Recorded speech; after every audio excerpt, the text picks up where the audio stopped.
I'm Team Jacob. So this dude showing up with a freaking 10 There's ton. so much, and even if we had more, I don't think it. Oh my god! Vaughn Gettins just does a burn. No, is that Vaughn? No, I like this. You also have gigantic hands. In that car right now. We didn't fly all the ways here to watch you walk around in a sling. We've got a bunch of discount codes available for you right now. If you're going out to one of the events, check it out. They have made us a discount code for every single event. Same deal, saving $5 on a ticket. You can use that $5 for whatever you want. But basically, it is OZ and then the event acronyms. So OZLB, OZATL, OZORL, OZNJ, OZSTL, OZSEA, OZSLC. Don't worry, I'll be giving you that last discount code when I can talk about it. But for right now, use one of those discount codes, go grab your ticket, save yourself $5. You know what's funny is I normally do like a clap sync. Like I do one of these to get all these rolling, but I think that's It works better. good. Yeah, I like it. What's going on, everybody? Welcome back to the Outerzone, the official podcast of Formula Drift. My name is Jacob Gettins. And this time, as you've already heard, we have Mr. Chris Leonard on. Hey, what's up? We are recording this on a Friday night, so I can't, you have a built-in excuse to crack a cold one. So I like it. Yeah, it's perfect. It's a good time. So you texted me just before the show and let me know that you were blowing up grinder discs in the garage. Care to elaborate on that? And we'll just open right on that story. Yeah, so I'm building a Ford Fusion drift car. Took a little advice from Matt Sopa. Nice. And so I have an event in a week and a half that I'm trying to go to with it. And it's only been like a 3-month project. So I'm like trying to get every second I can to work on it. And I was cutting all thread to get the battery mount in, and it blew up and smoked me in the arm. That was like right as I saw him, because I stopped and daubing up the blood. Yeah. And oh shit, he texted me. So I was just using a crappy cutoff because it just trying to blow through work, and it happens. I love, as a massive fan of any weird drift car, love the fact that we're seeing more of these and rear wheel drive.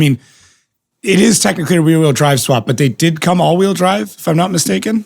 Yeah. So the all wheel drive though, it's got a super small diff in it, because they're normally a front wheel drive chassis. So it's got it doesn't really have a good trans tunnel. It's got a super small rear diff.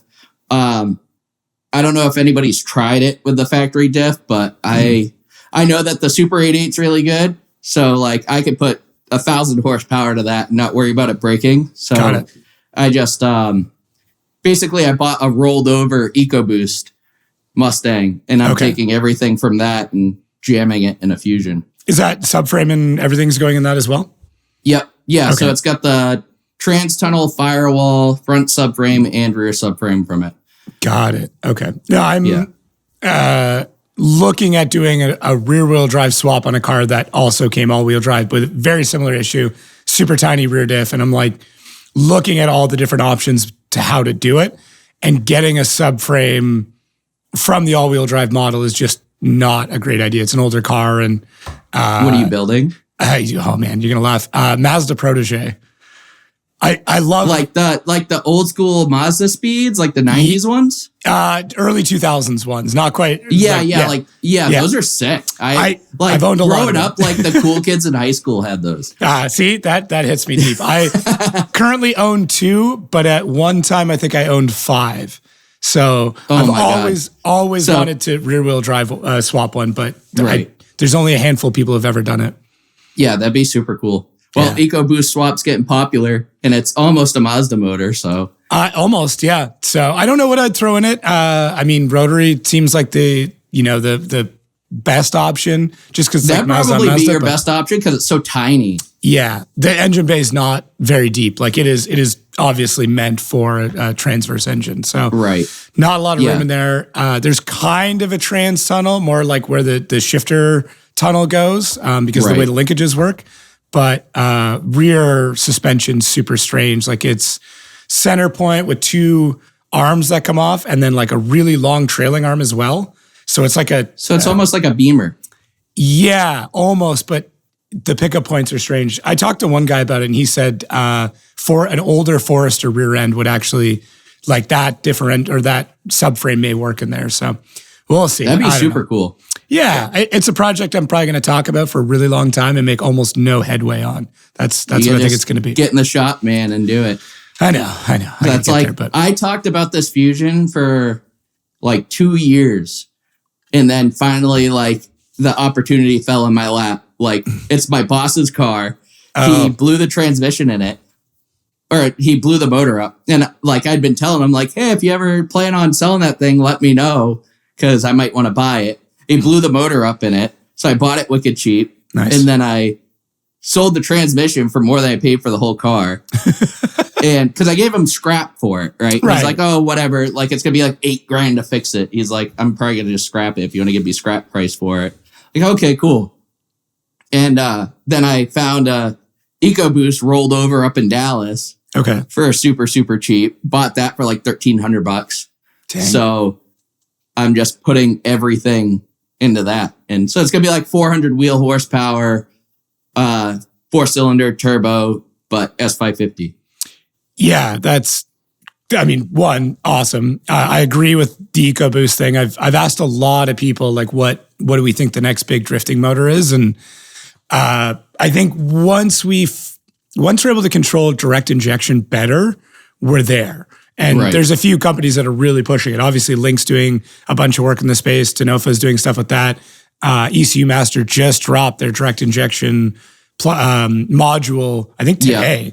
And then I want to say Motec's got something going for it, but I could be wrong. I'm not as familiar with their line of products. Right. But once we crack direct injection, like the whole world just opens up to engine swaps. Yeah, I mean, it's been around forever, right? And like every diesel ever has direct injection. It's just a lot more simple because they're not as finicky. But, you can mess with the timing of the injection of a diesel way more than you can with a gas engine without hurting it. So I think that's a lot of it. Because of all that stuff, I just went with the factory ECU. So like Gem Sport's helping us, and I took the Mustang ECU and just sent it off to them, and they put the control pack ECU in it. Oh, okay. Got it. They like reflash the software. So it's just a control pack ECU with like the Fusion VIN, plugged it all in, gauges work, like everything's working. So I'm like, wow, this is a lot easier than I thought with like, cause it's got the body modules, roll up windows, like AC, everything, like digital dash, all the stuff, like navigation, all works. That's crazy. So, and then I was able to go in with like Forescan and shut the ABS off. So it like only dings a few times. It's not like when I first hooked it all up, it's like ding, ding, ding, ding, ding. Like, okay, I'm good. It's more of like a ding to know that the computer is operational. You're like, okay, this was a warning and now it's a confirmation. Yeah. Yeah. Like everything's there. Yeah, it's going pretty good. We did a burnout in the car 2 days ago on the lift. So that was good. We're like 90% of the way there. Yeah, lift burnouts and trailer burnouts are just like, it's just a whole other level. Oh, I love it. Yeah, shop burnouts, trailer burnouts, driveway burnouts. Yeah, like the hierarchy. I mean, really, the road burnout is actually pretty low on the tier of cool list when you start putting in garage burnouts, lift, trailer burnouts. Yeah, and then you have like the police station parking lots, like the highest one, like the ballsiness. The 5 that's the 5-star burnout, right? Yeah, like immediate 5 stars. So somehow my neighbors haven't complained about my burnouts yet. So that's good neighbors. Yeah. That's good neighbors. Lit I started with a New Edge Mustang and I lit that thing on fire doing burnouts on 4th of July in the driveway. Damn. So I'm on a dirt road right now, but every intersection all the way down the paved road has like donut marks. And I was like, okay, my people are here. Like I just got to find them. Oh yeah. 100%. I do the same thing. Like I'm driving somewhere, there's like big heater marks down the road. I'm like, this is the place to live right here. These are where the cool people live. I ended up finding out that one of my neighbors drives, and I just was driving by one day, and there's I think it was a 350Z in the front yard, and I could see the front end just cambered out, and I could see it like just in the corner. I was like, that's it. And I ended up meeting him at an event. I'm like, hey, I live like 4 houses down from you. It's like, oh shit, that's your plan. And it was one of those immediate, like, we just became best friends and we're neighbors. Yeah. This is great. Yeah, that's awesome. Yeah. Hell I love yeah. how I wish the it was drifting more community- prevalent in Central Texas. Like, it's kind of picking up, but like, Okay. it works really well for me because like I'm in the center of everything. So Right. like every event is 3 hours away, Okay. no matter what. So north, south, like east, all 3 hours away. But like for a lot of people, that's like a lot to do. And there's nothing Right. like super close where you could just like drive 30 minutes and there's like a little track here. So, yeah, I think there's like 3 people in Waco that drift. Which is, I mean, obviously Texas is gigantic, but you think about some of the most competitive drifting in the US and Texas and Lone Star is like one of the first things that pops up. So obviously Right. there's something going on there, but yeah, I mean, Yeah, it's just really like in the big cities like Dallas, Houston, Austin, there's a ton of drifters everywhere, but there's events there. So it makes a lot of sense. But like Aaron's also been running events here for like 15 years or something crazy. And, but yeah, no, Lone Star Drift is like, I grew so much driving with them versus driving in the Northeast because I'm from Massachusetts. Right. And, so I started driving with, like Nedco and stuff like that. And they do like the run group thing. And then you come to Texas, it's just like everybody's on the track all the time. Don't spin out. And it's like A group guys don't hit the guy that spins out because he sucks. Yeah. I think there's a back and forth about it because I originally came from a program that was like that. Everybody goes out. And the biggest thing is disciplining the respect. Where if somebody is clearly like a really good driver, don't be just trying to door him without consent, if you will. Right. Like without that conversation ahead of time. Yeah. And I've only been to one Lone Star event, but it was pretty clear to me at that event that like that's just not tolerated. Like you can go drive with them, you can see them, like you can have those conversations and then go in tandem with somebody who's way above your caliber. But to just go up and try and door somebody you don't know is not tolerated at all. Right. So yeah, for sure. Yeah, that And, fixes like, that problem. Also, like the level of drivers is so high. Like you see somebody that drives there all the time. You're like, man, that guy's really good. Like you're going to have trouble catching them anyway. So That's a good point. Yeah. Usually when you're like just starting out, you're not driving that fast. You're not in a good tire. Like, so you're not really out there trying to door people or like people see you if you're not doing that good, but you're like getting really close to people, you know, they'll be like, hey man, like you might not want to chase that close. Like figure out your line first. Like everybody's super helpful. Yeah. Yeah. I think, you know, some of it comes in with the safety aspect where a run group will be put together where, you know, you're not caged. So we really don't want you, you know, with a passenger tandeming, or we really don't want you, you know, close tandem because of the lack of cage. But yeah, I mean, I think Lone Star's got it figured out. I'm sure there's critiques that people could put there, but at the end of the day, there are some incredible drivers that are coming out of that program. So yeah, you know, I just they're doing think for something like right. the fast growth, it's like you can't beat it because, you know, you come out like I left Nedco as a beginner A group driver because I wanted to start driving Club Loose Texas. So I like worked really hard to get with Nedco and get A and then come down like, okay, yeah, I've driven Jersey. I'm like A group in Nedco. They're like, okay, cool. Like you'll be thrown into A group and like still driving there. Like you don't know anybody. And so like, you know, they're like really controlled about how it drives. It's usually not a hot lap type scenario. And then you go to Lone Star, it's like, you're just hot lapping. So eventually, like if you're better than somebody, you're like a car or two behind them. So you're basically tandeming with them anyway. Yeah. And it's just like, it gets crazy, but it really forces you to like be cognitive of what's going on and just like get really good. Yeah, it teaches a lot of track and vehicle awareness really quick. Like, because if you know there's drivers that are, you know, twice the horsepower and twice the speed, and you're in something that's mostly stock, like you have to be aware of who's around you. You have to check mirrors. And if you spin out, like you need to understand where you are on the track and where somebody is. So yeah, I do think there's a big, big benefit in running an event that way. Yeah. And seat time too. It's like, you know, there's so many waiting. Yeah, so many times like we go to those events where it's like run groups and then like your car breaks 2 runs into the run group and it takes you 45 minutes to fix it. And then you're like, well, my run group's over. So you sit there for 2 hours. Yeah. And then you can finally go drive. So you waste 3 hours of your day because the car had some silly issue. Yeah, I think still marking drivers, maybe A, B, and C, but allowing them to go out at any point in time. Yeah. And just it puts the onus on whoever the flagger is at the beginning to read that and understand that, or run 3 separate lines where you have an A, B, and a C line, and you understand that. You go, cool, I'm going to run a couple of A drivers, you guys throwing out their number, throwing their number out with what they're tandeming with, and then we run a set of Bs, and then we give a little bit of space and run some Cs or whatever. It just means that the person at the line needs to be a bit more attentive. So yeah. I wouldn't be shocked if we start seeing run groups disappear a little bit. I've done both. I see the merit in both, but I started in hot lapping all groups. I mean, I started somewhere where they really didn't even do tech inspection, so it's a little different. But I think that's where all drifting kind of started, though. Yeah, it was pretty sketchy. The fact that nobody got seriously injured was pretty crazy, but also it developed some.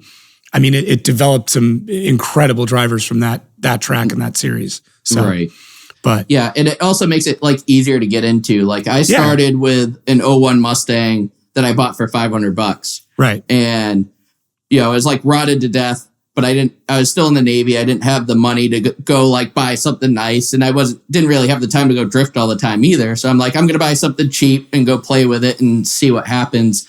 And, so like I put frame rails in it and stuff. Like I got it running super fast, put frame rails in it and like brought it to the first event, bone stock, and it's like, that's good though. Your battery's not going to fall out. Sick. Like go have fun. Yeah. You're not actively leaking. Like we don't see a stream of oil, coolant, or gas coming out. Like go for it. Right. Yeah. So like being able to do that's like, it helps. It's like how the sim is now, right? Like you can hop in a sim for $500 and drive all you want. Like that's kind of what I did, but with a car. Yeah. What year was that? Was that like 2017 area? I think it was 2016 I started driving. Okay. 2016, 2017. Yeah. I have a really interesting theory. Now you feel free to correct me on this. Okay. But I have a really interesting theory about how you actually started drifting. That you may not even understand. I pieced this all together with some deep research. So all right. In June of 2015, you actually made fun of somebody's AE86 by putting like hashtag drift, hashtag slow, hashtag race hatch, going after this. Now, was it mine? Was it red? I believe so. So it was yours. That was mine. Okay. Now I just posted shitty tags all the time, but that was mine. I loved that car. Okay. It was wicked slow though. But in 2016, you were given a random gift card from a gentleman in a Texas roadhouse. And after that moment, you started drifting. So my theory is that Pat Gooden gave you a Texas roadhouse card, and that card is the reason you started drifting. I don't know. If you know anything about if you know anything about Pat Gooden, he could have been in that Texas roadhouse at that moment because that man is in a Texas roadhouse almost every single night. Oh, I love Texas Roadhouse. That's like my go-to.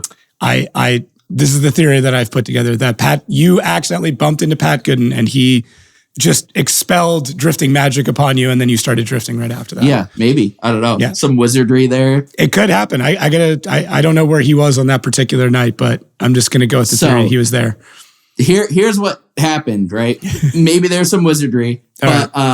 So I was building my Fox body. I've got that 86 wide body, coyote swapped everything. I've had that car since I was 14. Yeah. Like always been the project car, whatever. I got hit in South Carolina and I redid the whole car. I was doing the wide body and everything on it. But I was so sick of working on the car and like trying to make it nice. I was like, man, I really miss having a ship box to go beat on and like just do whatever I want with it.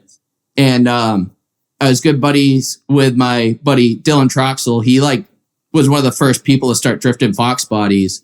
And he had just bought his SN95 car that he was going to start competing with. So they're like plasma cutting the doors out, like drilling holes in the corner to put flagpoles in, like just like going to town on this thing, like not caring, just like getting it ready to go shred and look cool. I'm like, man, I need to get me one of these. So this was when I was in Connecticut. I knew him on Facebook for like a couple years because we would talk back and forth like, oh yeah, your car's sick, whatever. And then I ended up moving like 15 minutes away from him.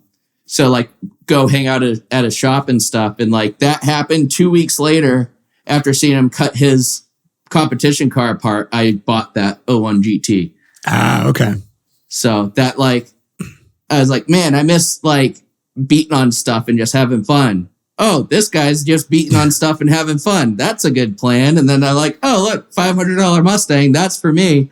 Let's go.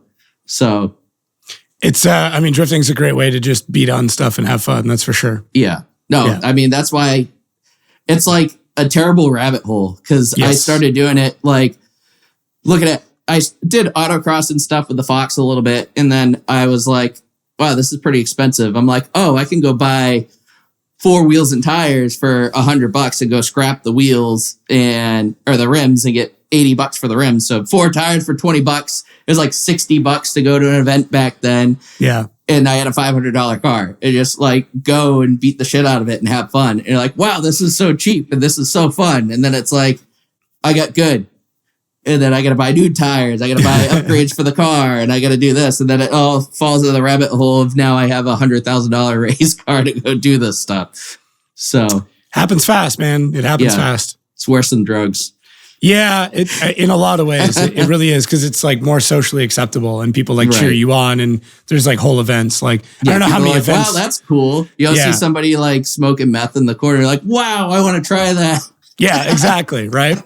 There's no like, events with thousands and tens of thousands of people all watching people do drugs. It's like, no one's cheering somebody on. EDM festivals, I guess. That's different. Yeah. Okay. That's fair. I mean, that's still cheaper. Yeah. I mean, I'm sure if you ask them, they're like, oh, festival ticket prices are so expensive. It's like, man, you should try drifting at a high level. You should try drifting in general. It's just, like you said, such a rabbit hole. $200 event fee. That's pretty normal. Yeah, exactly. Yeah, and you got to dance for 2 days straight, and I got 5 minutes of track time, and then destroyed my diff and had to sit there. Right. Yeah, it'd be like that sometimes. Yeah, definitely be like that sometimes. But so, what brought you down to Texas? Was that just work stuff after the Navy? Yeah. So it's funny because when you're in the military, everybody makes fun of everybody from Texas because all they talk about is Texas. Right. And so I was sick of the cold because I was stationed in like New England most of the time. And I was in upstate New York and that killed it for me. It was like feet of snow every other day. And I'm just like, I don't want to see snow ever again in my life. And I'm like, I'll move anywhere. It's like, whatever, like Virginia, Carolinas, like whatever. I was like, Texas would probably be pretty cool. And one of my really good buddies was from Texas. So we came down here and like drove around and like saw the cities and stuff. I'm like, okay, cool. My LPO at the time was like, oh, you should go see what SpaceX is about. Like, I want to get out and go work for SpaceX. I'm like, what's SpaceX? I had no idea. And looked it up. I'm like, oh, look at that. They're hiring. Like, went on Indeed, put my resume in. And here we are. Now I've been working at SpaceX for 5 years and it's been pretty good. I like it. But like, sometimes I'm like, man, being in a bigger city would be super helpful. Like right now I'm looking for people for the team still. And it's like, there's 3 drifters in Waco. So trying to find someone local to help me is really hard. Yeah. I mean, you can pick people up on the way, but I know you're getting at. Right. You got time. I mean, that's, I guess the one nice thing about the Prospec series is that you're not starting Long Beach, right? Like you guys are given a little bit longer to kind of get your stuff together. But it's good to hear that you're working on it in January because it's far too often that you start seeing posts in April of drivers still looking for staff. And it's like, ooh, that's going to be rough. I try to be prepared, but like, that's the thing is like, it's cool if somebody is local because they can come over, especially because I'm driving the S550. Like it's not a super common chassis.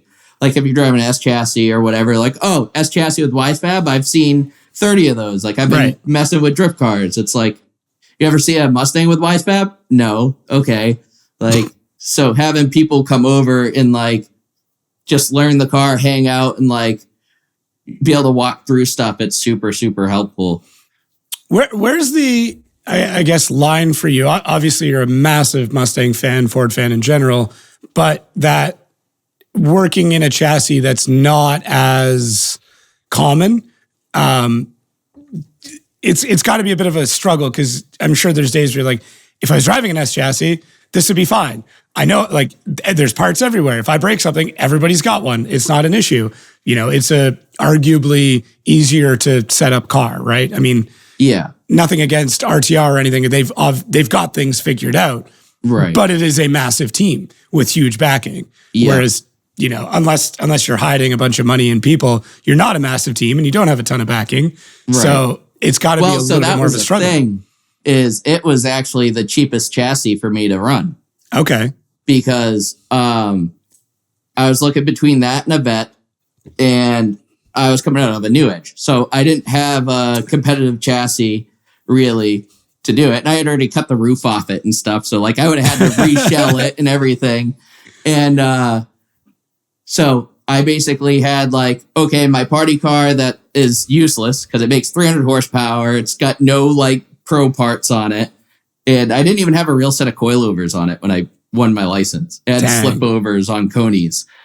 And like ground control slidovers or whatever? They're UPR, they're drag stuff. Drag racing stuff. Yep. That I had sitting on the shelf. Like everything I've done, like drifting, has always been like super affordable. Like, oh, I can do this. It's always been like a side thing. Yeah. Until I started really competing, and I'm like, started dumping money in it. I'm like, oh man, this is getting crazy. And then we got the license. I'm like, well, I guess this is real now. I guess I gotta empty my savings and go full in. And but basically I had a built motor in my Fox, so I already had a Coyote. Okay. I had a supercharger on the shelf ready to go. The Mustang's diffs are strong enough, so I still run a stock diff in it. And like I already knew the motor's really good. Like I was building my own motors. I was doing all that stuff. So it made sense. And I was able to I bought my car brand new, and I was able to buy it back for really cheap. Okay. And so I got my car back and sold all the parts out of it for what I paid for it. And then I had a motor. So I took the motor out of the Fox. Okay, Fox gets pushed into the corner for however long. And then like took the other 18 grand that I got out of the car. Okay, I bought a dog box. I bought the bell housing, a nice clutch. I bought the cage, and I did all the other stuff I needed to do to make the car work. Like bought the nice coilovers and the steering, where if I bought like a BMW, all that stuff's junk, and you buy a car. I actually took a loan on my car. So so the bank paid for my build. So just so I can clarify this. So you borrowed and bought a brand new S550, like it was 2022, 2023? 2017. Oh, 2017. Okay. Yeah. So you buy that, still paying for it, got it immediately, like day one, day two, or? No, I sold it and bought it back. Okay, so you sold it to somebody else completely. Yeah, and I bought it back in 21, I think. 21 or 22. And I took another loan on it. And that was COVID loan. So it's like 1.9% interest or something. Okay, that was pretty smart then. All right. Yeah. Credit given. So instead of me going and buying a BMW for $1,500, right, and then having to find $60,000 to put into it. Okay. That's slick. Yeah, I'm good at being cheap. No, that's good, man. I mean, that's it's such a struggle sometimes to get the information of like how do people afford this, right? Because it's not cheap. Even at the Prospec level, it's still not cheap. Yeah, no, it's ridiculous. Right. So one of my favorite games going around the pits is playing how does this person afford it, right? You go around and you go, okay, well, this person's got backing from this, or family's got money, or they inherited this. Like the amount of people that are driving professionally or semi-professionally on like insurance claims, or like I was hit by a post office truck, like that's how I can afford to drift, is more shocking than you. Yeah. Like I've heard stories like that. It's like, that's wild, but like good for you, I guess. Yeah. Like just, I mean, I'm jealous and take the opportunity and run with it. If that's what you want to do with your money, go for it. Like, I'll never judge what other people do with their money. I really don't. Yeah. But I mean, have fun, dude. You only live once. So exactly. You can't bring it with you. So I'm always curious how it came to be. And you were a bit of a curious case. That's why I really wanted to dive into it. Because I looked at him like, okay, dude tests Raptor engines. Super cool. I don't think it pays that much where this all makes really sense. Good for the area, but yeah, it's like, it's a good job, but it's not like I'm not making hundreds of thousands of dollars and like can blow money. Yeah. Yeah. You're not on Wall Street where you're just like, oh, I'll make another $100,000 in a month or two and figure it out. Yeah. Yeah. So I wish. Yeah. So it's all good. I mean, hey, some people were. No, like I work 50 hours a week and then I rent out a room in my house.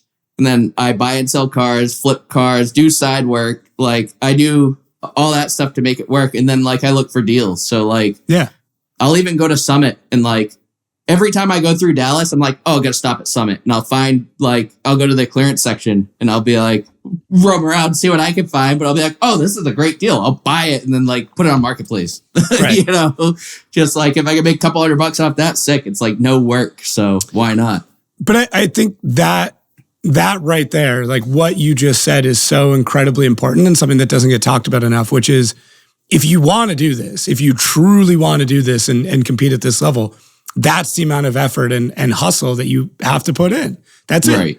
You know, if you want to be the grassroots scrappy driver and be competitive, you have to do that kind of stuff. You have to find money, you have to find time, you have to find friends, you have to find all of it wherever you can get it. And it can't turn off, right? Like, when was the last time you that's took like a break? The super good thing about the drift community too is like, if you're like a good dude, you can find other people that are willing to like back you and like they're just there to have a good time. So like, I don't pay for people to come with me. Like I pay, you know, we sleep in the trailer.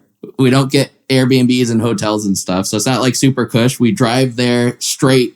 Like everybody works. So it's like, oh, Tuesday night, get off of work, hop in the truck. We're driving through the night and getting to FD. Yeah. You know, so it actually works better for a lot of the people because a lot of the guys work and do whatever and they just like want to come hang out and like get the experience. So where I'm like, okay, yeah, we could leave as late as possible because I have to work too. Like hop in the truck and go. Like it works out, but it's like at some point I would really like to be able to like pay my guys because it's a lot of work. Yeah. Like, I don't know how some of the guys do it. And they're like, oh, we're going to take, 3 weeks off, 4 weeks off to come work on this team and not get anything more than an experience. Like it's a lot for people to do. And I like appreciate all my buddies a ton that have helped me. But like, I've been offered a couple times to like come or like just hang out and whatever. And I'm like, I got to work, dude. Like I got bills to pay, so. It's tough. You have to put so much of the rest of your life on hold for just a shot at greatness. Right. It's what it is, right? Because it's still a gamble, right? There's nothing, there's no guarantees in this sport at all. Oh, for sure. Yeah. So, I mean, that's reason number 67 why I picked the Mustang is like, I'm pretty sure, I keep saying I'm the only S550 in Prospec, but I'm pretty sure I'm the first person to run an S550 in Prospec. I think so. Yeah. So I was like, I'm the only guy doing it. And then like JTP stepped away. I'm like, okay, it's me and RTR now. Like, you know, it's like me and the small guy and then the people that, have all the backing in the world. So I'm like, I might have a pretty good shot at getting some sponsors with this thing. No, it is smart. Like from that perspective, that companies that want to promote their parts more, right? They're going to go for it. They're going to do that, right? Like they're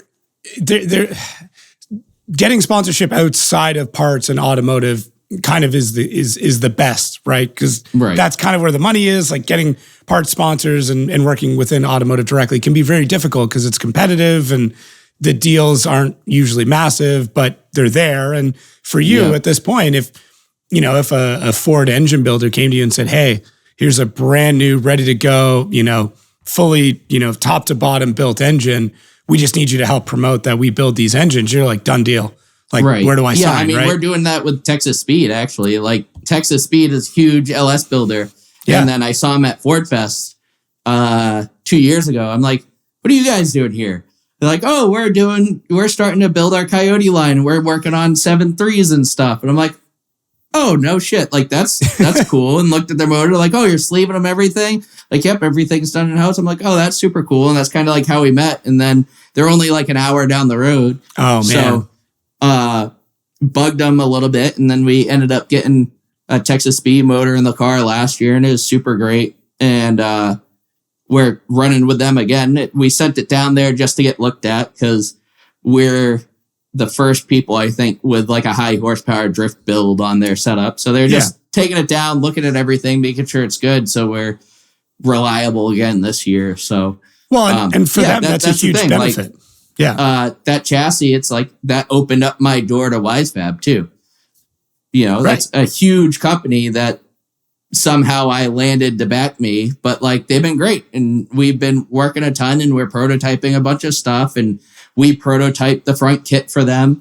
So like, it's been a great working relationship and, you know, it's a stepping stone, right? Like, I think if I was in like a BMW, I think it would be really hard for me to get somebody like WiseFab or SLR or FDF to give me kits, right? You know, cause there's 30 BMWs in the field, you know, like what makes you stand out? Like I'd have to compete at a really high level, which we're getting there, but you know, like our first year was trash and we still like people noticed us because we're doing something different than everybody else was.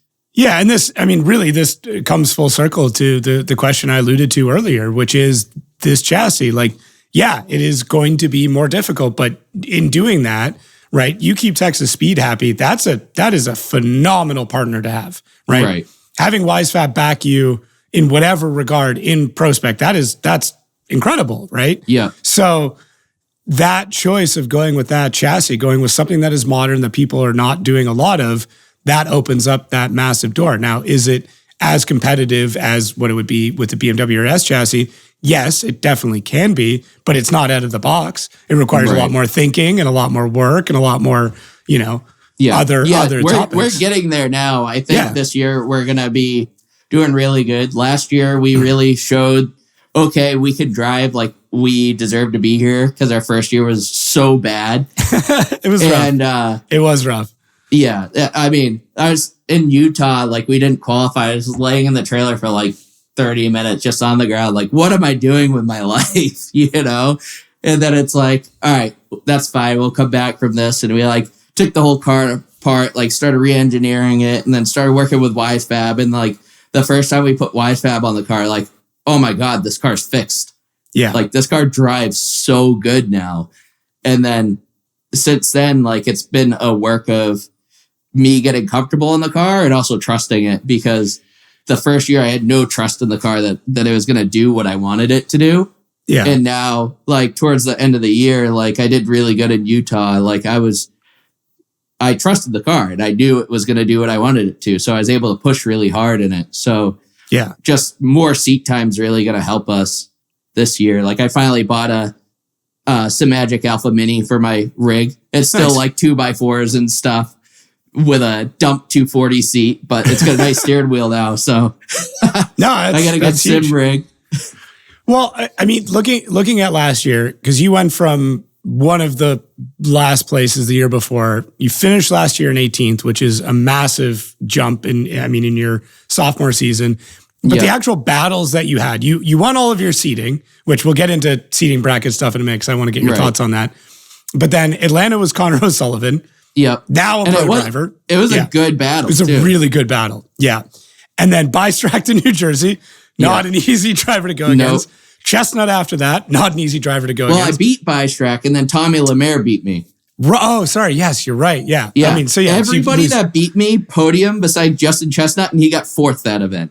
Right. So everybody that beat me did like really good. I'm like, damn, all right, I feel all right. And then Love in Utah is who you lost to, who's a former pro driver in the series. Yeah, exactly. Like, bro, that's nothing to balk at. Like that's a tough season for sure.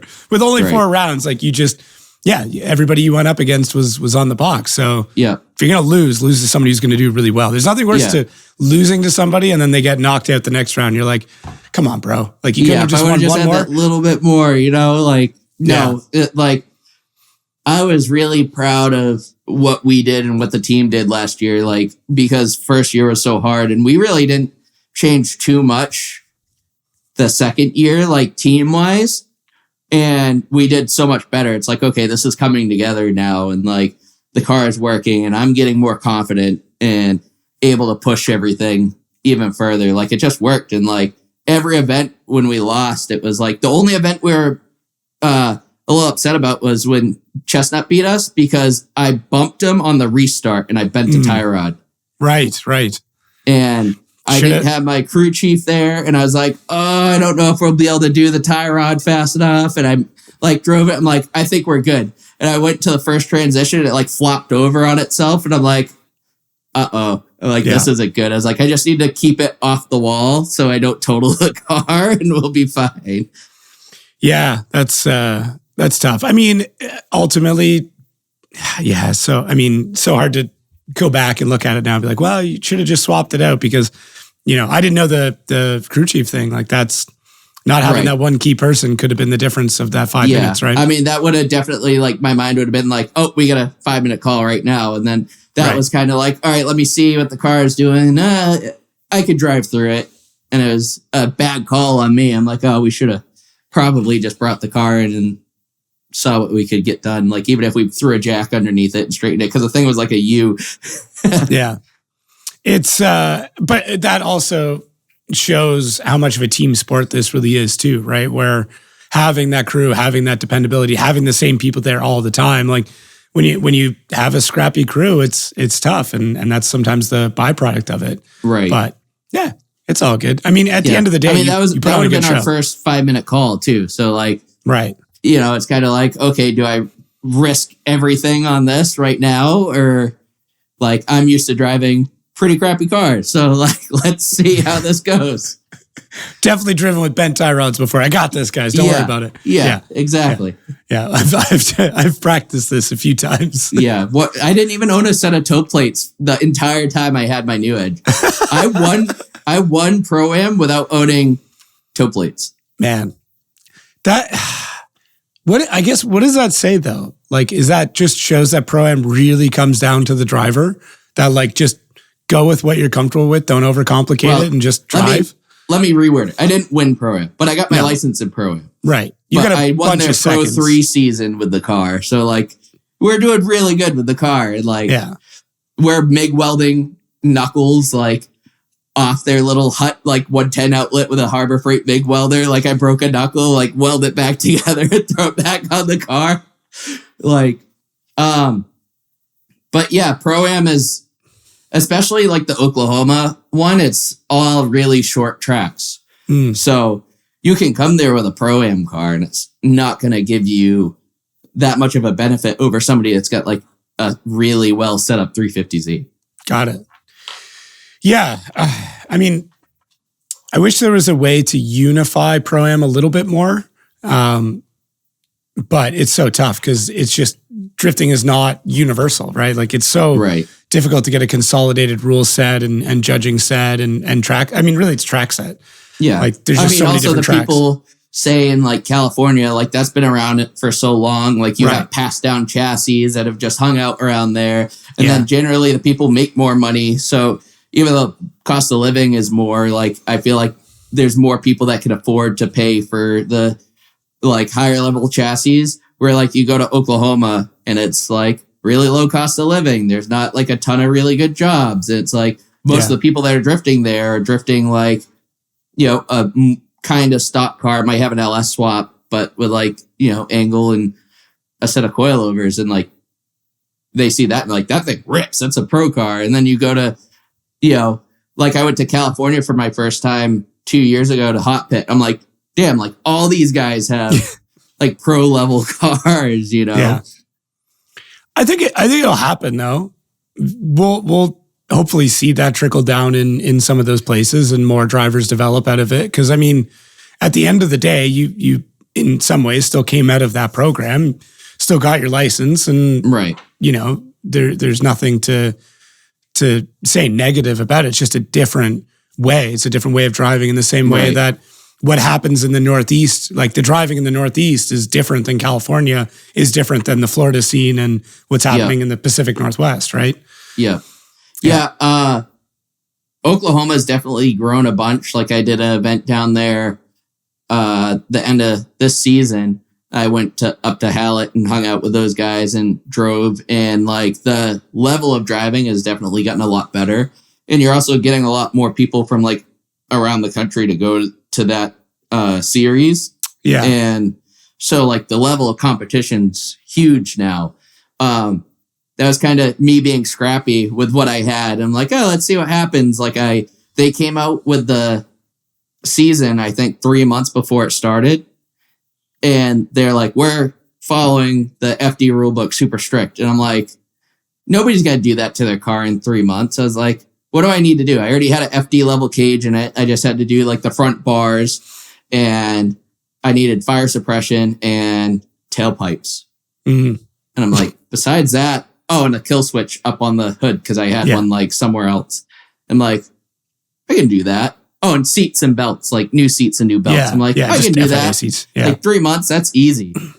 And just was like, threw everything together. Like, all right, let's see what happens. I guess we're going to go compete for our license. And it worked out. So, I mean, at the end of the day, it worked out. I have seen more, because like if you look at Hot Pit, great example, crazy competitive, right? Yeah. Like just the drivers in there, you're in a lot of ways competing against pro drivers at pretty regular events. So the level of driving is going to compete. But if your sole goal is to get a license, really difficult to do it there. So why not go to a less competitive, a less developed area, get your license there, and then, you know, and I've seen it. I don't want to call anybody out, but like I've seen drivers specifically go to areas just to get their pro license, even though it's nowhere near where they live. And it's like, it's still like, if this is what you want, then, you know, you're going to take whatever competitive advantage you can. That's all. I'm not saying that's what you did. It's weird to think of it though, because it's not really a terrible thing, because if you have the money or the means and the team to go drive across the country to go to this event, that means you've got half the program figured out. Right. Even if you're not an amazing driver, right? So like a lot of these people that run Hot Pit, they're from California. So you're driving a couple hours. Like when I went to FD, like I had to find a trailer. Like I had an open trailer. I'm like, I could maybe do it with this, but I probably don't want to. Like I should at least get some type of enclosed trailer so I could put spare parts in, especially because I'm doing it in a Mustang. Nobody's going to have anything. Yeah. And like finding the team and everything, like I had to start from scratch, where like those guys, they have the money or the team or whatever, and they already know what it's like to go travel and do it. They don't have to like set that whole part of the program up. Yeah. Yeah. It's at the end of the day, it's all competition. So if you can find a way to have some sort of competitive advantage over somebody else, and why not take it? Right. Yeah. Nobody gets mad that you found a way to be more competitive. I mean, some people do, but yeah, I mean, let's go back to Texas Motor Speedway. I want to be able to go home every night. Like, yeah, you know, there's some people that live right next to the tracks. It's like, oh, you guys are sleeping in the trailer. I'm going to go lay in my bed. See you later. I'm so excited for OSW now that I live in Florida, because it is 18 minutes from my door to the track entrance. So I'm like, I wish that event. I love that. Yes, I get to come home. Yeah, like, you don't even need to like load a trailer or anything. You just drive there, drive it, drive home. Like, it's a 2-day event. Sick. Just hop back in the car in the morning, drive out. Like, that's maybe. Super dope. I used to do that sometimes up in the Northeast, because it'd be 45 minutes away. I'll just drive home and I'll drive back in the morning. Yeah. You know, now it's 3.5 hours away. So I got to buy a hotel or like sleep in the trailer. Yeah. I'm seeing more people. Do you have a gooseneck or a bumper pole? Gooseneck. Oh, okay. I got super lucky. I got a 48-foot gooseneck for $8,000. What? The roof was leaking. The floors rotted. It needed tires. I was gonna say, like, I mean, I bought a what is it, a 24 foot bumper pull for more than that. But I mean, it was new. So a little yeah, different. mine was 20 years old. So Fair enough. Mine was like 20 days old. So yeah. All right. Yeah. Two different things. But I mean, that's a pretty sick trailer. Once you put the time and money into it. Right. Yeah. It works perfect because I can like put everything in it and then you roll it out and then like we sleep 8 people in it. Yeah. So it's got AC. We just like blow up air mattresses and like lay them out and like, all right, sick. No privacy. Here you go, boys. Yeah. Whatever. Yeah. It's fine. We're on a race team. There's no privacy in a race team. Yeah, exactly. Yeah. I was on a submarine for months at a time. Like I'm used to that. There's I had no zero privacy. privacy for years. Yeah. Speaking of, dude, you're a nuclear engine technician on a submarine? Yeah. Nuclear mechanic. Okay. Sorry. Yeah. I don't know what the difference is between those, but regardless, that's insane.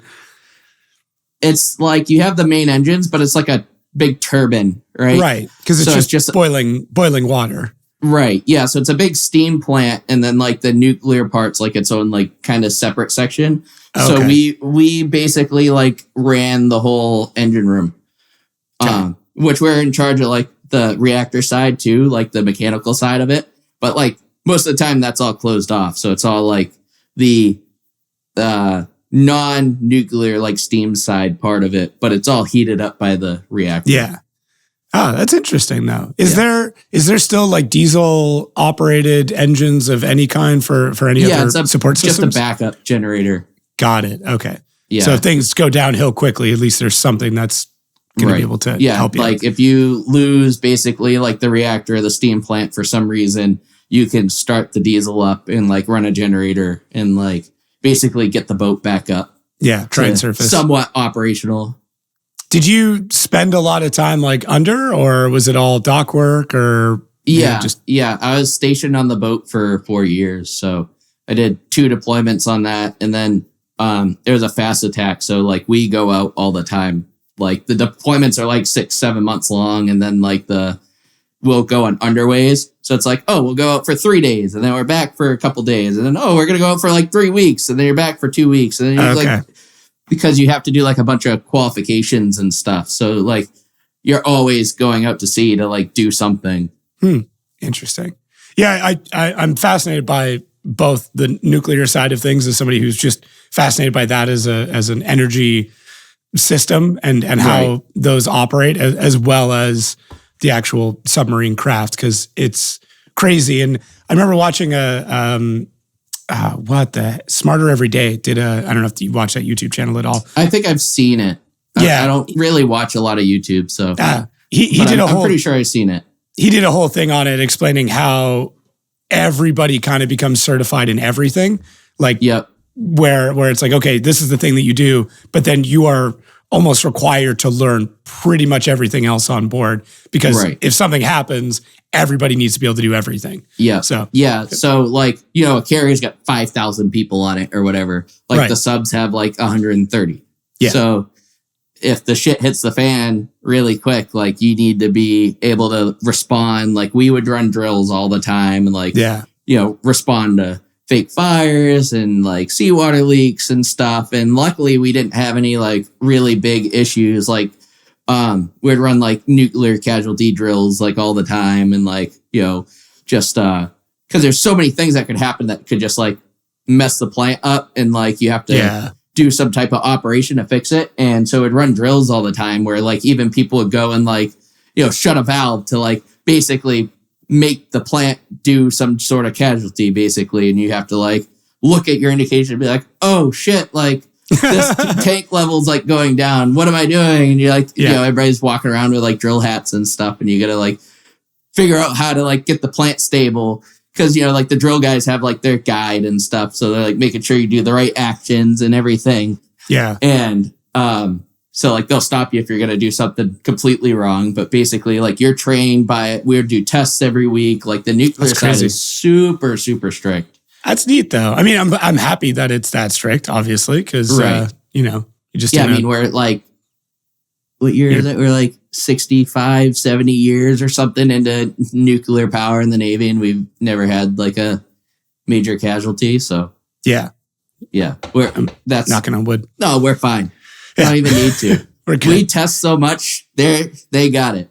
Yeah, it's pretty wild. But that's like almost why I'm not into nuclear power right now. Like the testing and the qualifications and like the training, and then they're 24/7. So you got to run shift work. Like you get paid really good, but I wouldn't be able to do what I'm doing because I'd be, there's an event this weekend. Sorry, you're scheduled. You're not going anywhere. Yeah, you're under the ocean right now, so good luck. Right. Well, even in like normal power plants. Yeah, that's a good point. It's the same thing. It's 24/7. Yeah. So instead you changed to jet engines. Yeah. Rocket engines, sorry. Yeah, not jet engines, rocket engines. You could shut the rocket off and go home because it's not a nuclear reactor like trying to eat itself alive at any time, Right. So like we get so jealous of the people, like we're going to port and you'd have other navies there and they have a diesel submarine and they just lock it up at the end of the night and they all go out drinking in this other port and you're like, sick, I gotta be on duty in 5 hours. So I'm going to go out for 2 hours. I got to go to sleep. Yeah. How good are you at spelling? Do you think you could spell? What does this say? What do these letters combined make? PODCAST 25. Podcast 25. You know what that spells? 20% savings. Crazy, right? Podcast 25 at checkout for the FD store. Now, it's only, you can't just yell it. You can't just go to the event, go to the booth and start screaming podcast 25 at them. Don't do that. Please don't do that. It would be kind of funny, but don't do it because it won't work. Discount codes don't work that way. You got to go to the store online, check it out, grab some FD merch. You got one shot at this too. I don't know if I explained this earlier, but this is the time. Build a big cart. Use the code because it's 20% off. The way percentages work, the more you buy, the more you save. Very simple. But yeah, the rocket stuff's pretty cool. It's definitely not something I would have expected myself to work on, Fair.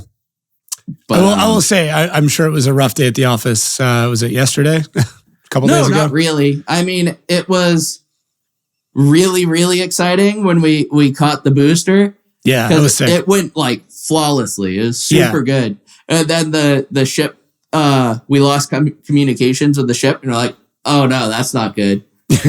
And then we like heard, oh yeah, we lost the ship. Everybody's like, damn, I guess we don't get to go party now. Back to work. Yeah. So, I mean, it's like the way that we test, it's like you get wins and you like failures, right? Like, you have to, we push so hard and that's why like we're able to do what we do is we're like, okay, just test it. Like how many times are you going to run that on like a simulator or like run the numbers on it? Like you think it's going to work? Yep. Okay. Build it and like, let's try it. So like that was our first, Block 2 Starship that we've ran. So we're like, okay, we're going to try all these other tests on it. But like, this is also the first time we've ever flown this ship. So let's see what happens. And unfortunately we had a failure. You can't win everything the first try. So yeah, I'm lucky enough that where I am in Florida now, I can not see them super close, but I'm seeing launches every few days from my house. Right. So it's pretty incredible. And I think anybody listening, if you ever get a chance to go see a rocket launch, it is wild. Like it is crazy what we're able to do now. Yeah. I've never actually seen a rocket launch. Really? Yep.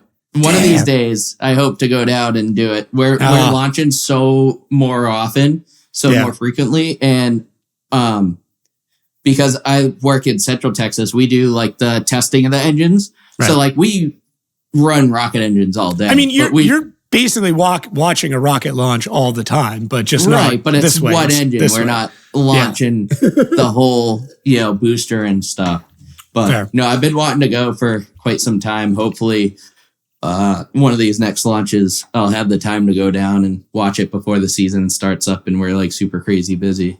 Yeah, hit me up, dude. I'm 30 minutes basically from Canaveral, so.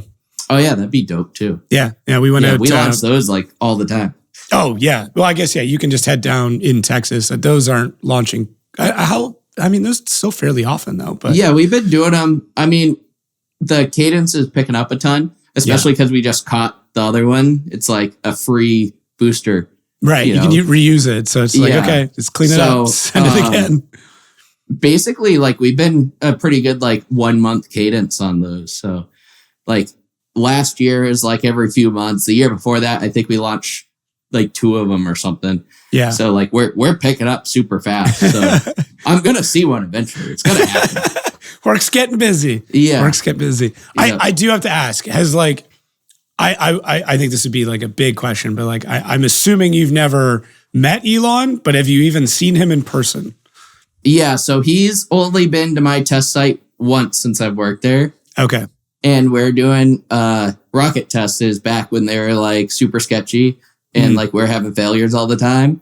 And so we were running a test and he's out there with like the VPs and stuff, like watching. And I'm like, well, we're doing a test and I definitely don't want to be the first person he sees if this thing blows up. So I'm going to sit in my truck and hope that this thing doesn't blow up.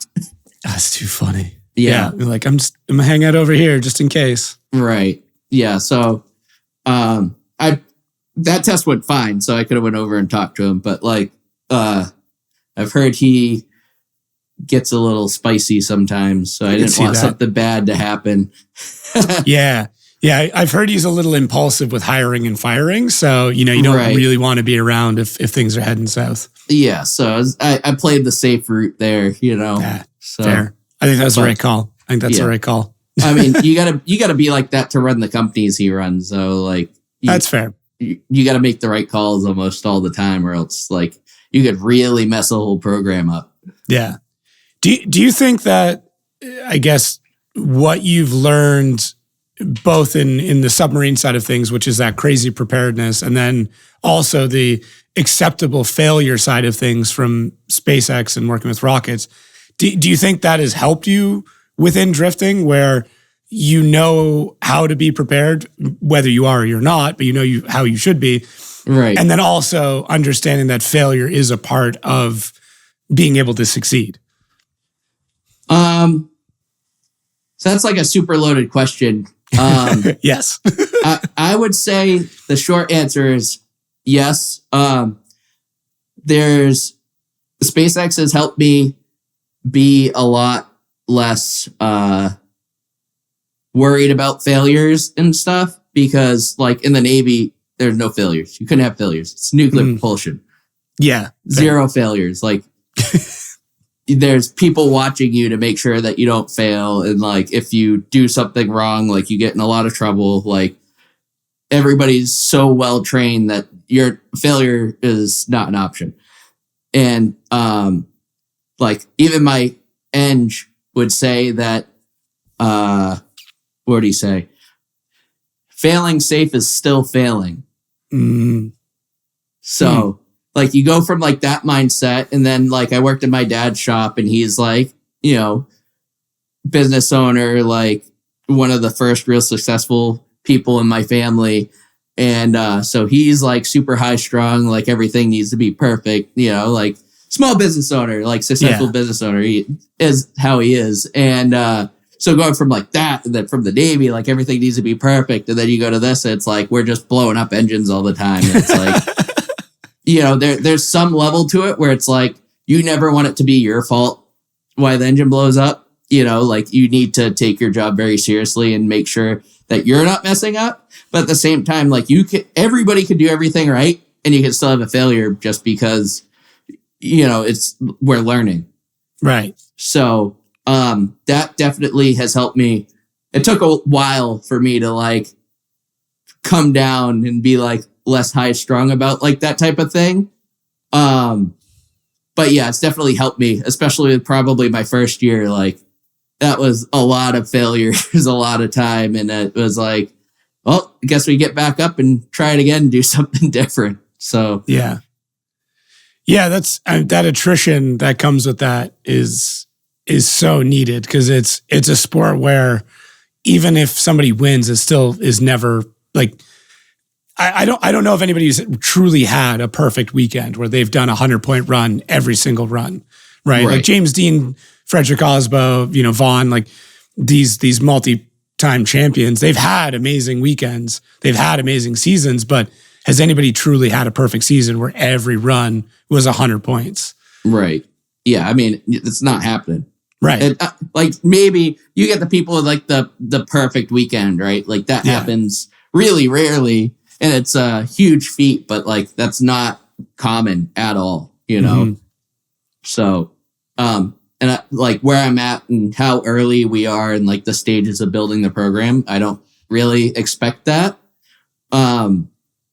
Like I said, with this last season, like we're getting top 16s and we're like amped, you know, Right. like, hell yeah, we're doing something. Like we're winning battles, you know? So like the morale on the team, like everybody I've always had is super cool. So like, you know, we'd lose and like kind of like kick ourselves and then like whatever, go drink some beers and hang out and have a good time and watch some drifting. Like we're always like, okay, well, we'll do better next time. We'll do better next time. So like our first year, like the whole time we're just like, we're getting better. Like that was like our little slogan thing that we keep saying. Cause like every time we're like, get a little bit better, like, oh, we're getting better, you know? Yeah. But like back to your question, like that the Navy's definitely helped me with like a lot of the leadership style of like running a team too, though. Cause like I was towards the end of my career in the Navy, like I was pretty senior and had people under me. I was like running programs and stuff for the boat.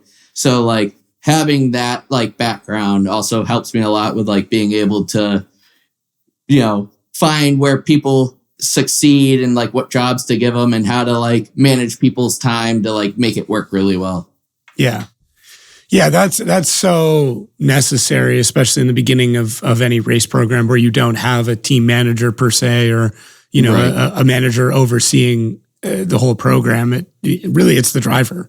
Yeah. You know, you've got to do all that. You've got to, you're getting the travel sorted, you're working the logistics, you're running the sponsors, you're doing all that stuff, and you have to drive the car. Right. So yeah, so we go there, manage. We have 2 mechanics. One is usually more familiar. So he's the crew chief. He knows exactly what we got to do. We ran through it. So he's like, when I'm too busy, he knows what should happen. So that's my crew chief. And then I have a mechanic and then I have a spotter. And then besides that, it's like media and stuff, you know? So, I try to run it really slim because I think it works out really good when people have that like responsibility to like, this is my job and we own it. And unless you get into like a James Dean and the Wall in Irwindale, you don't really need like 10 people on your team. Yeah. And then because drifting's so great, when that happens, like every team's going to come by and say like, hey, like you guys need help. Like what's going on? How can we help you get back on track? You know? So yeah, we see a lot of great examples of that, which is nice. The camaraderie in the pits with competitors is unlike anything I've really ever seen. It's a community at the end of the day. Yeah. Yeah. Like I grew up doing drag racing with my dad and stuff. And he, like you'd see all these guys, you know, you need parts and everybody's like, oh, sorry, that sucks. Like nobody's going to give you parts to go race against them. Yeah. You know, if you blew a clutch up and you didn't have a clutch, like you're screwed. Yeah. Dang. But yeah. Unless you have a really good buddy there, like that has one, like some random team's not going to go give you their clutch. Right. Because they might need it. Right. Whereas in drifting, it's like your competitor will come over and be like, hey, I want to beat you. Heads up. What do you need? It's like, all about the driving more than anything else. So yeah. That's why I love drifting so much. It's like crazy. It's so much different than every other type of racing.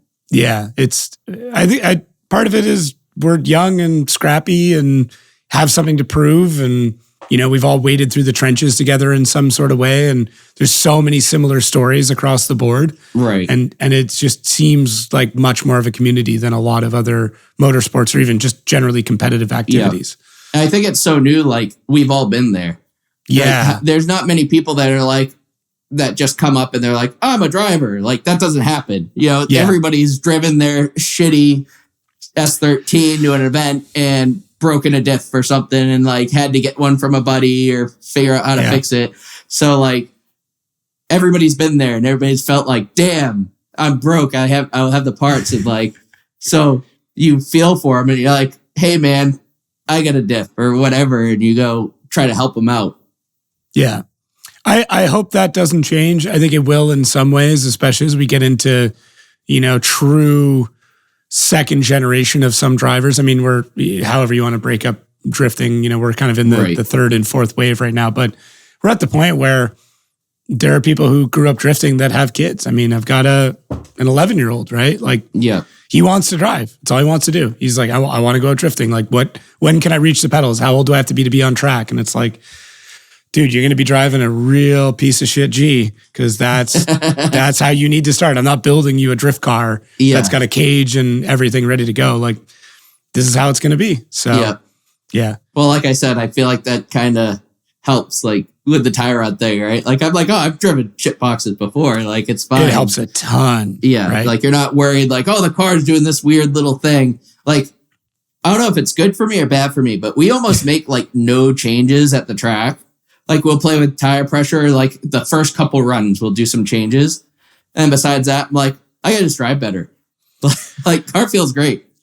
I think, yeah, that's a whole fun subject that I've tried to wrap my head around on many occasions. I think a lot of drivers in Prospec overcomplicate things needlessly, or don't really understand what it is they're changing and why, where you could just do better by just driving better or focusing on driving better. Because unless you are top tier, I would argue, unless you're, let's say, the top 30 in pro, there's not a lot of drivers who truly understand what that change does and how to adapt to it immediately. You might understand what it does, and you may be able to adapt to it, but you're not going to be able to adapt to it fast enough to be able to make the rest of practice effective. Exactly. Right? So I would rather get 2 more laps out of the car than, like, pull control arms off and, like, make changes and stuff. So, like, we might make a toe change or, like, a tire pressure change. Or, like, if we do day 1 practice or, like, the first round of practice, it would be like, okay, well, I've driven that. I think we can put more grip into the car. Let's put a little bit more grip in the car and go back out. Yeah. So we're not losing practice time.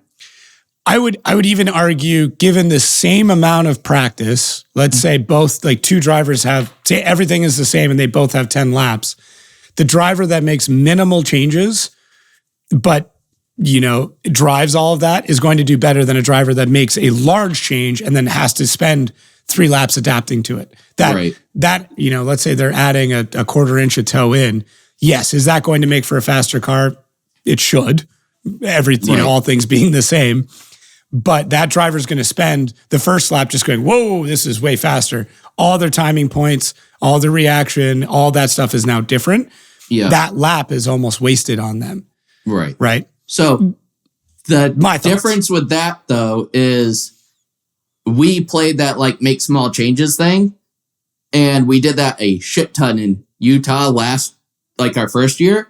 Yeah. And I could not get the entry down. Like, the car would flick super hard and then push the front out. Right. It was the weirdest thing ever. And then, like, I thought it was a front grip issue. And then I went to one of Chelsea's classes that he did in Texas, and he explained, like, there's some changes you can do to front grip, but it's almost that you just have too much rear grip.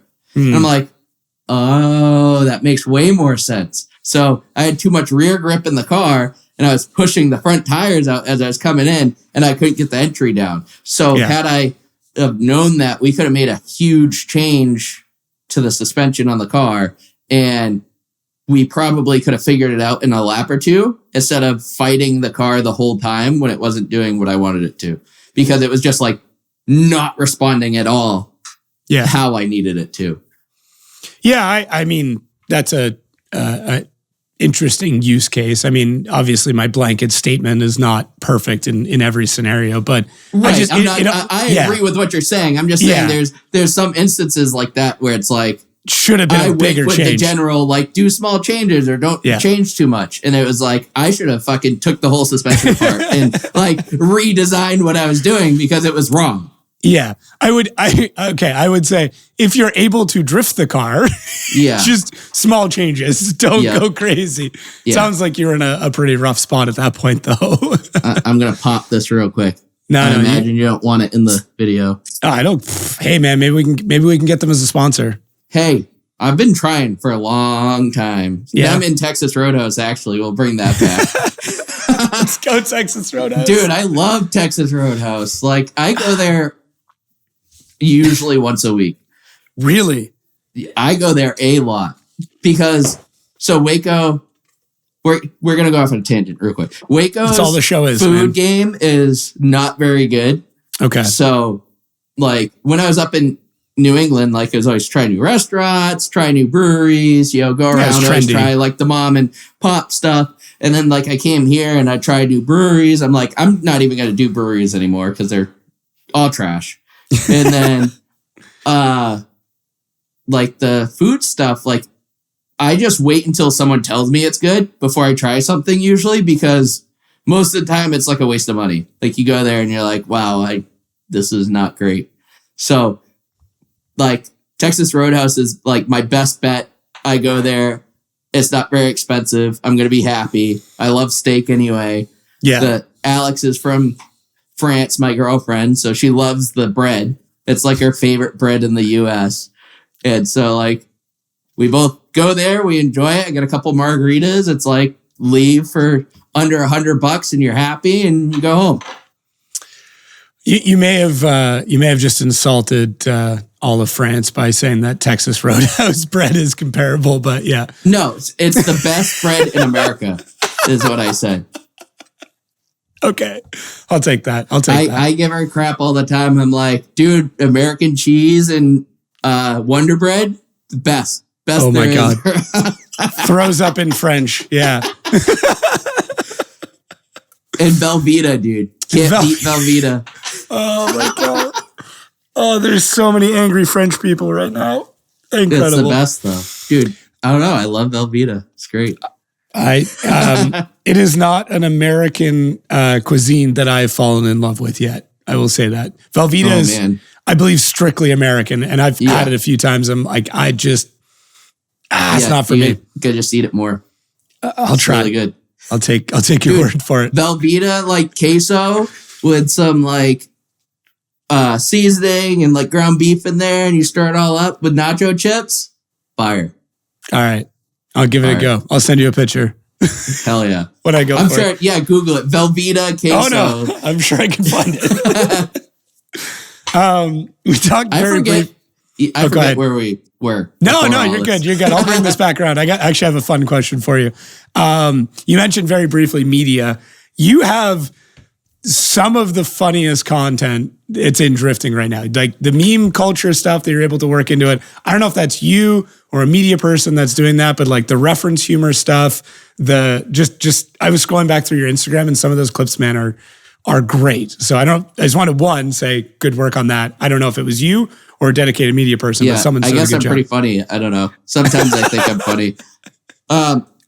No, like a lot of the Instagram stuff I do myself and like the memes and shit. Yeah. But like my old crew chief, he like, dude, because we had 30-hour rides to like go on in the truck. Like we'd always come up with like stupid like Instagram reel ideas and stuff. And he would just come up with like some hilarious shit. And we'd just like roll with it like we're driving to like make reels real quick. So it's not all me, but yeah, like my media guys are a lot more professional.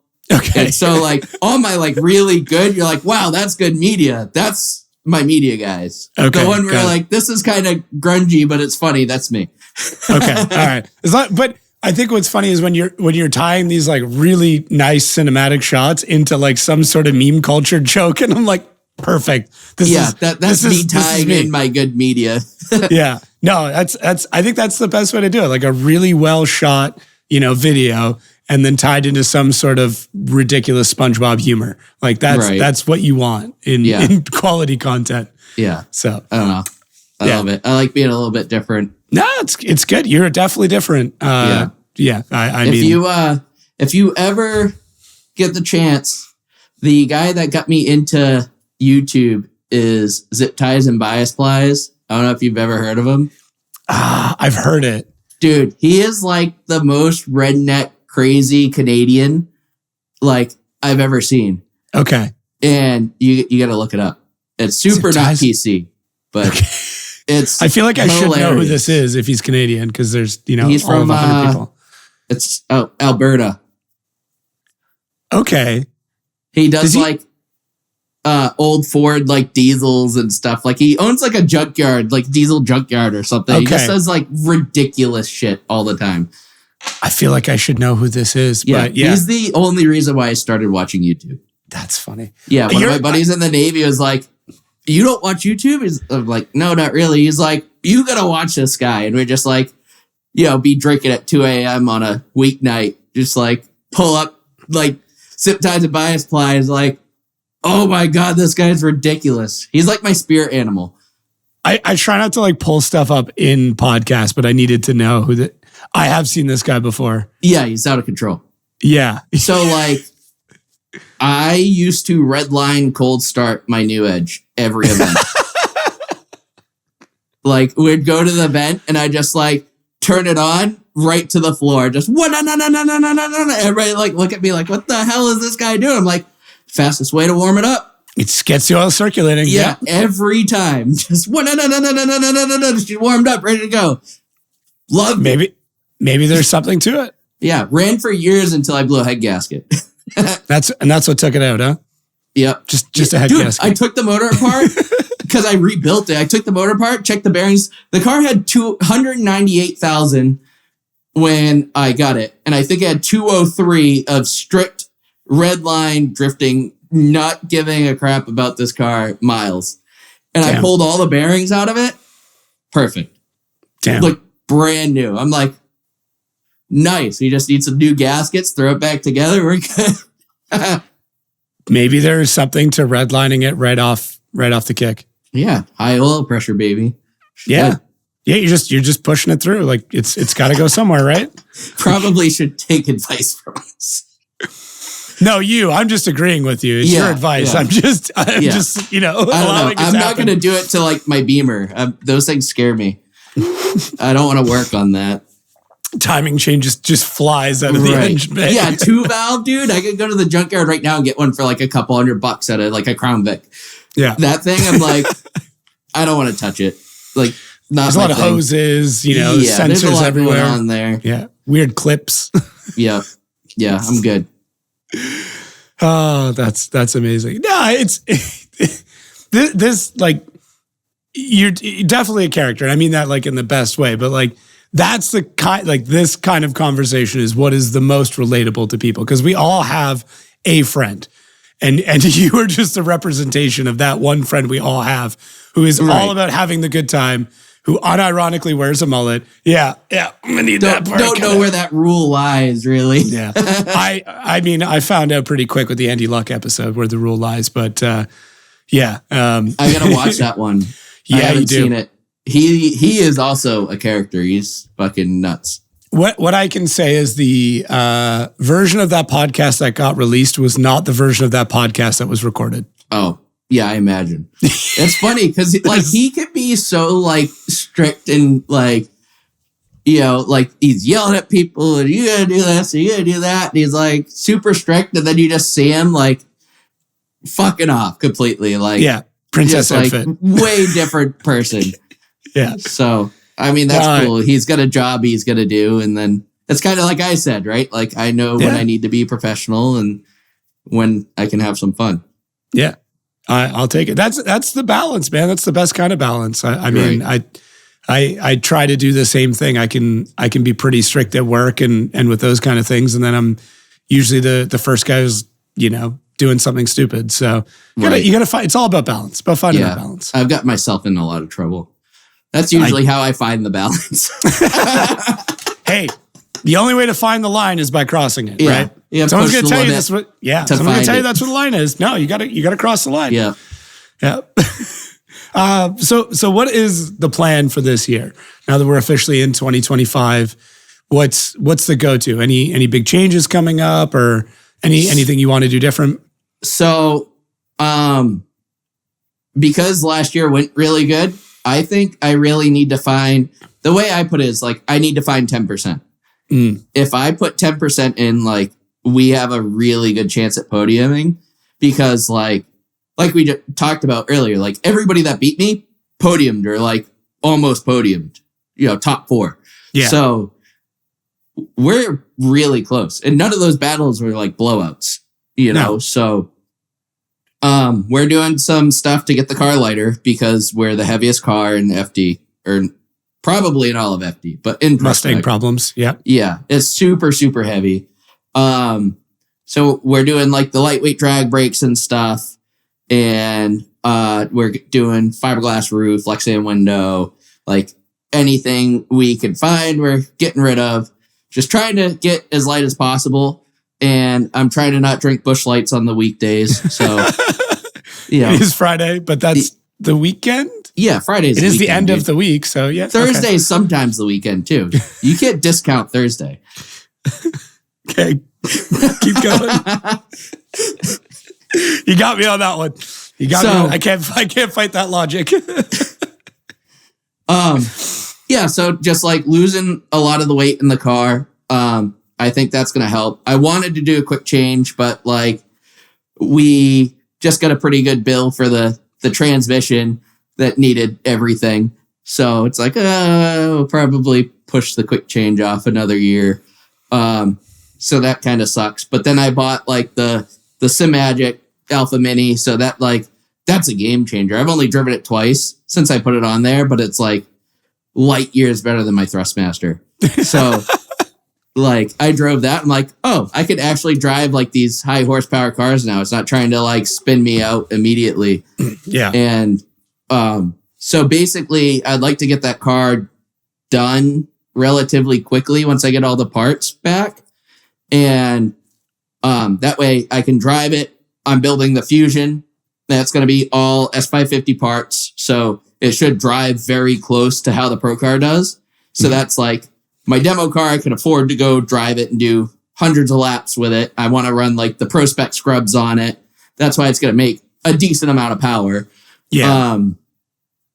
So I'll have basically baby Pro car, the sim rig that actually works, and just like lose some weight because we're super reliable last year, knock on wood. But like if we, get a super thick wood desk here too. If we can stay reliable and I'm able to drive 10% better and the car is 10% better, I think we have a really good shot at podiuming. That's fair. So Yeah. that's the plan. I like that you're not doing anything too massive, Right. Even going back to the practice where it's like, you're making those changes and then that's it. Like it's not a massive rework of absolutely everything. So, Right. Well, the car worked great. Like, yeah. It drove phenomenal. So I don't want to change a lot of stuff. I think if we could get a little bit more grip in it, it would help. But the weight's going to do that for us. Yeah. So yeah, it'll be a little bit easier to get some more bite into it with some pounds taken off. Right. Yeah, like if we're going to go to that 300 tread wear rule, I was losing my mind. I'm like, there's no way. It's like, how are we going to run this car with a 300 tread wear against like 1,000 horsepower Beamers? Like we would have had like the hill to climb up is like, it's a good hill. You go to 300 tread wear, we're like, yo, we're staring up Mount Fuji. Like, holy shit. There's a lot of way to go. Oh, don't worry. The Prospec rulebook is out, so you can go take a look and, sleep better now. Yeah, I know. I'm really glad that we didn't change the tire. Yeah. But I like where Prospec is at. I think it's the best we've ever seen, the FD feeder series. dude, in all last honesty. year was nuts. It was There was great. never a time where I was like, oh, thank God I have this person. Well, I mean, your brackets were pretty crazy, but yeah. But you'd look, at first you'd be like, wow, my side of the bracket's really hard. And then you look at the other side, you're like, they're both really hard. Yeah, that's pretty shit too. Yeah.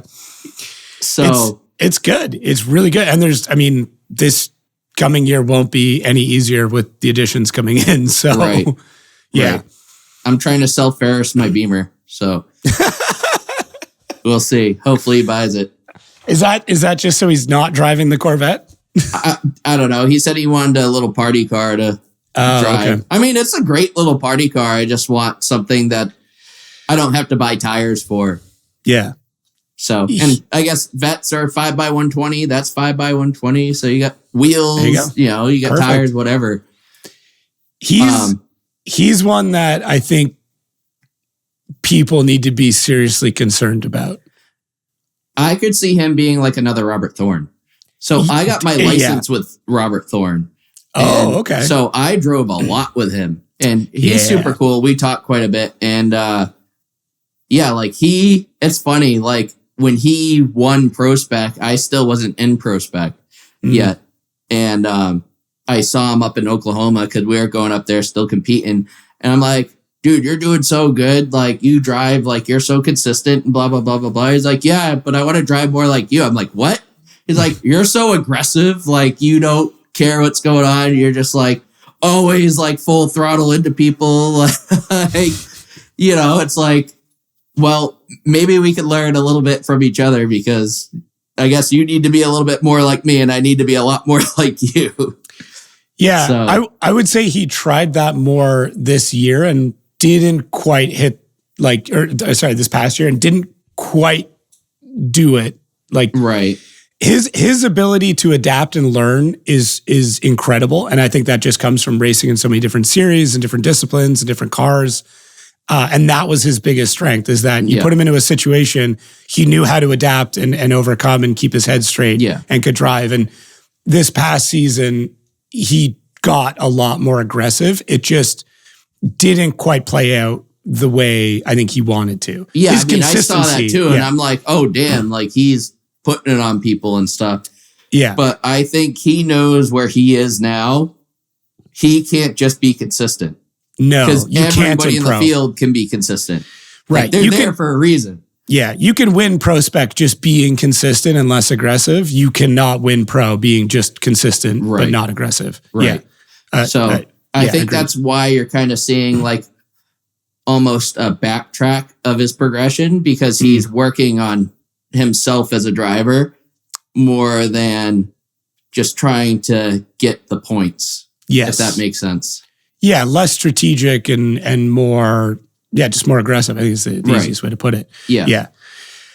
That's where I mean, with Ferris, that's that combo of being able to adapt and learn and deal with stress. And obviously he's one of the greatest time attack drivers, period. Right. And then he's also insanely aggressive. He has no mechanical sympathy whatsoever. I'm doing my research on him now for his episode. Yeah. I don't know him super good, but like I have seen things of him before I knew that he was even drifting. Yeah. And then I saw that he was drifting out in full lock and stuff. And but it seems like he's just nuts, Yeah. So he's really good. Obviously Colette coming in is going to be crazy. Another driver that's just gotten really good, really quick. Jeff's car, if she's running that, like that thing is set up. Yeah, I believe that's what she's running.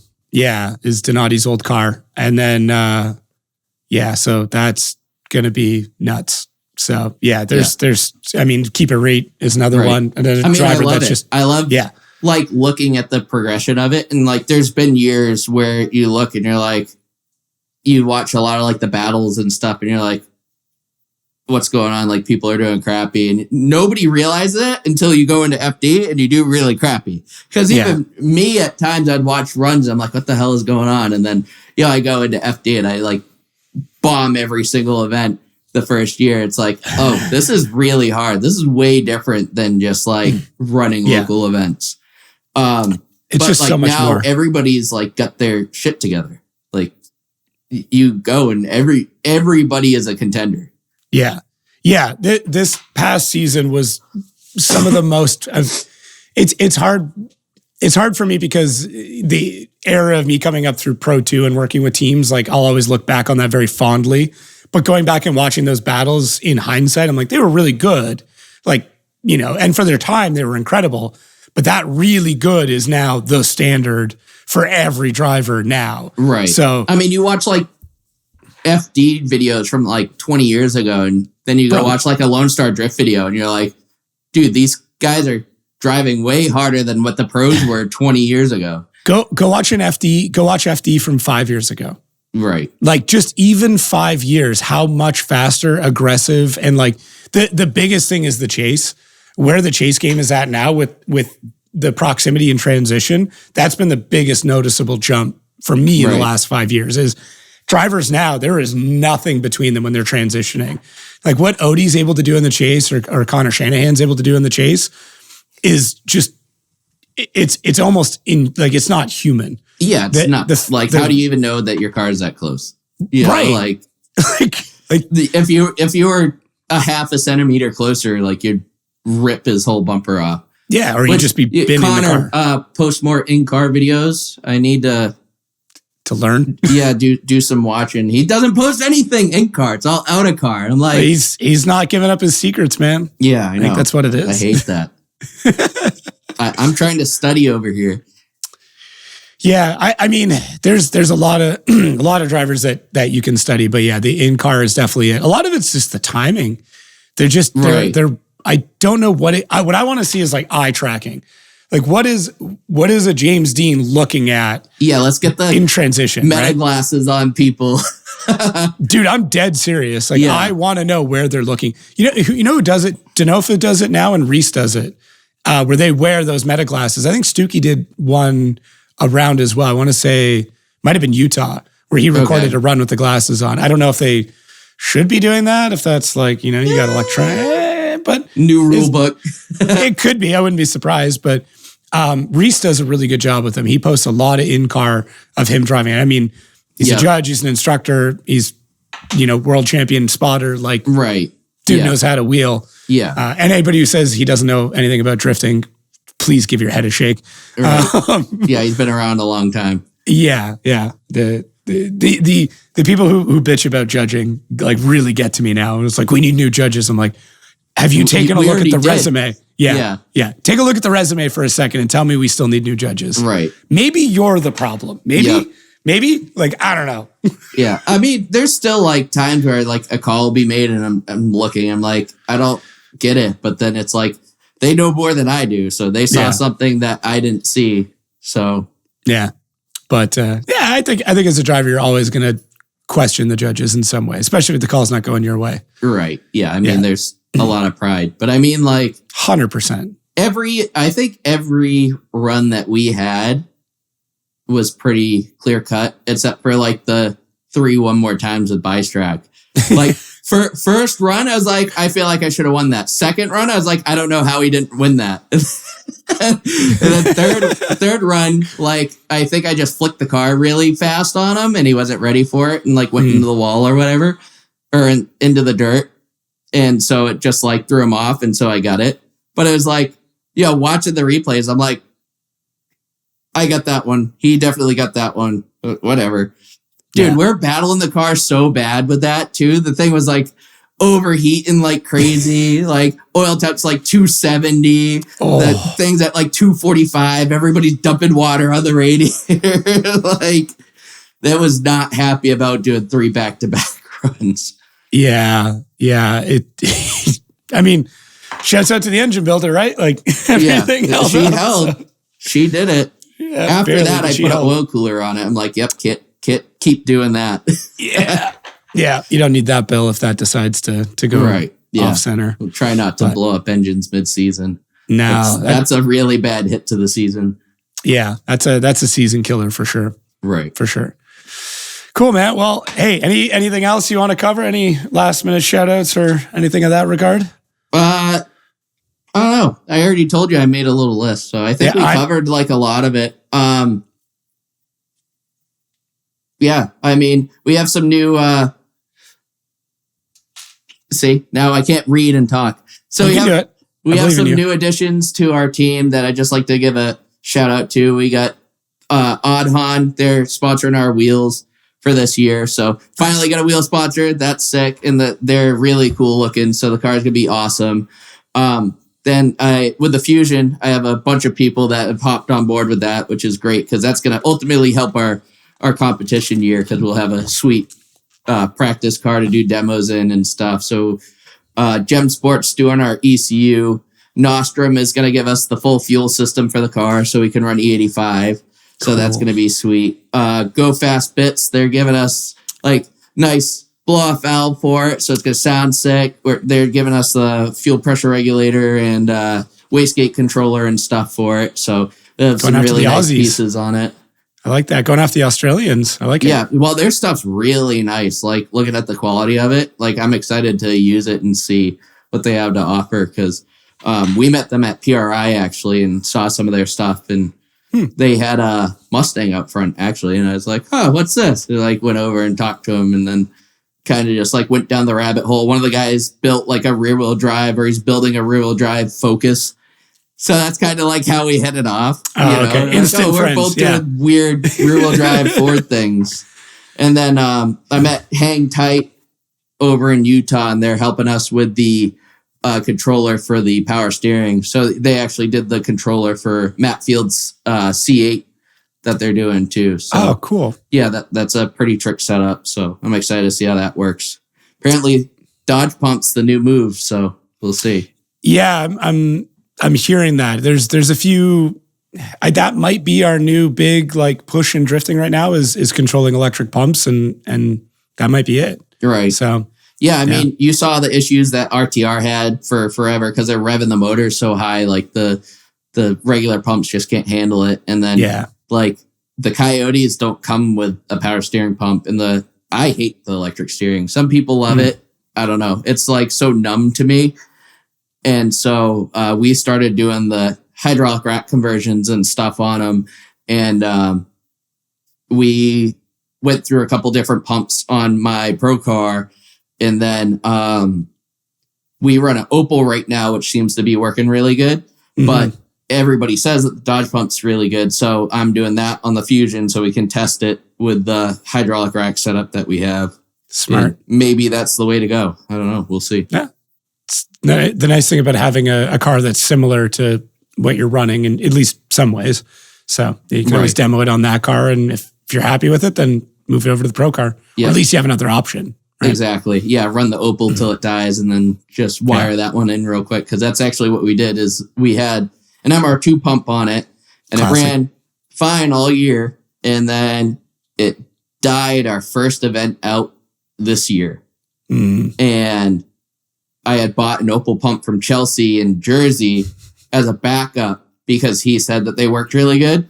Like, okay, cool. So I bought that from him. And luckily I had it in the trailer. So, we're able to save the event and just throw, like, we super jerry-rigged that setup on, like, found, like, lines from other people or, like, just zip tying stuff and hose clamping and making it work. And that worked out really well. We had to figure out some pressure issues that we were having at first, but we tried running 2 of them. That didn't really work. We did that in Atlanta. Like, it worked, but we couldn't keep the pumps happy. Like, one pump would suck the level down and the other one would start to fill and it playing the balance game. So it didn't really work. And then we figured out to just put like a restrictor on the return hose. And that made the pump happy. I was getting like shimmying at like full lock. It would shimmy. And it wasn't bad, but I didn't want it to affect me in judging.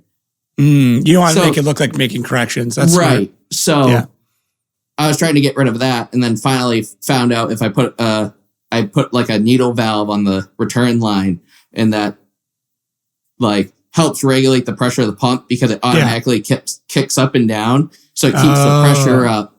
So it doesn't cavitate and do that. That's smart. I like that. Yeah. Thanks, Wise Fab. Hey, you got it figured out. That's all that matters. Right. So cool, sick, man. Dude. Well, I think I got most of my notes. Actually, this is an interesting one. Do you remember your license plate of your Mustang when you were back in Mass? I had it for so long. I know. I had it as a note, and I was like, I don't know how I'm going to work this in, but we'll see. No, I had it for so long, but no, I got rid of that probably like 3 or 4 years ago, so I don't remember it. Starts with a B, if you want. I don't remember. Okay, dang. B3120. What's that? That was your license plate. B3120 was your license plate. You just wanted me to I just wanted to see if you could guess it. I don't know. Oh. I had it as a note. Other than that, rest in peace, your axolotl bupkip. That was the other one. Yeah. Yeah, the OG. The OG. Dude, you had an axolotl like back before it was cool to have one. I know.